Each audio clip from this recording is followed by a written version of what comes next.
திருப்பத்தூர் மாவட்டம் அதியூர் ஊராட்சியில் கோயில் நிலத்தில் அரசு அலுவலகம் கட்ட எதிர்ப்பு தெரிவித்து அப்பகுதி மக்கள் சாலை மறியல் போராட்டத்தில் ஈடுபட்டனர். அதியூர் ஊராட்சியில் பத்திரப்பதிவு அலுவலகம், வங்கி கட்டடம் உள்ளிட்ட அரசு கட்டடங்கள் கட்ட திறனற்ற திமுக அமைச்சர் ஏவவேலு அடிக்கல் நாட்டியிருந்தார். இந்நிலையில் புலிகுட்டை கிராம பொதுமக்கள் கோவிலுக்கு சொந்தமான இடத்தில் அரசு கட்டடங்கள் கட்டக்கூடாது எனவும் அரசு பள்ளி கட்டடத்தை கட்ட வேண்டும் எனவும் வலியுறுத்தி திருப்பத்தூரில் இருந்து சேலம் செல்லும் சாலையில் மறியல் போராட்டத்தில் ஈடுபட்டனர். திறனற்ற திமுக அரசு மக்கள் விரோத செயல்களில் ஈடுபடுவதாக பொதுமக்கள் குற்றம் சாட்டியுள்ளனர்.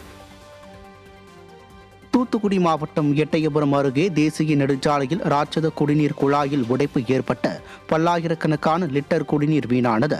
எட்டயபுரம் அருகே மேலக்கரந்தையில் சிவலப்பேரி கூட்டு குடிநீர் திட்ட குழாயின் ராட்சத குழாயில் உடைப்பு ஏற்பட்ட சுமார் 50 அடி உயரத்திற்கு மேல் தண்ணீர் பீச்சி அடித்தது. இதுகுறித்து ஸ்டாலின் அரசின் குடிநீர் வாரியத்திடம் புகார் அளித்தும் அலட்சியமாக உள்ளதால் அசம்பாவிதங்கள் ஏற்படும் அபாயம் உள்ளதாக பொதுமக்கள் குற்றம் சாட்டுகின்றனர். தஞ்சாவூர் மாவட்டம் பாபநாசம் அருகே ஊராட்சி மன்ற அலுவலகத்தை 100க்கும் மேற்பட்ட பெண்கள் முற்றுகையிட்டனர். பாபநாசம் அருகே மேல கபிஸ்தலம் பகுதியில் 100 நாள் வேலை திட்டத்தில் பணியாற்றும் பெண்களை தரக்குறைவாக பேசுவதாகவும் 3 மாதமாக சம்பளம் வழங்கவில்லை என அப்பகுதி மக்கள் குற்றம் சாட்டினர். இதையடுத்து ஸ்டாலின் அரசின் உள்ளாட்சி நிர்வாகத்தை கண்டித்து மேல கபிஸ்தலம் ஊராட்சி மன்ற அலுவலகத்தை முற்றுகையிட்டனர். இதனால் அப்பகுதியில் பரபரப்பு ஏற்பட்டது.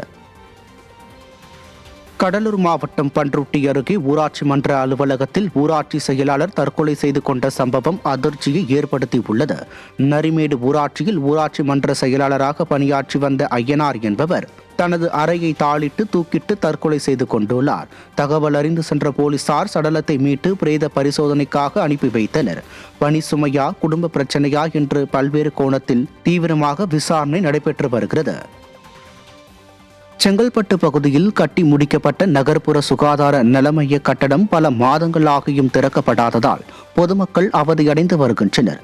சட்டமங்கலம் பகுதியில் பல மாதங்களுக்கு முன் நகர்ப்புற சுகாதார நல அமையம் புதிதாக கட்டப்பட்டது.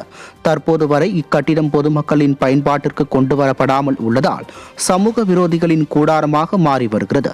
எனவே திறனற்ற திமுக அரசு இக்கட்டிடத்தை மக்கள் பயன்பாட்டிற்கு கொண்டு வர நடவடிக்கை எடுக்க வேண்டும் என பொதுமக்கள் வலியுறுத்தியுள்ளனர்.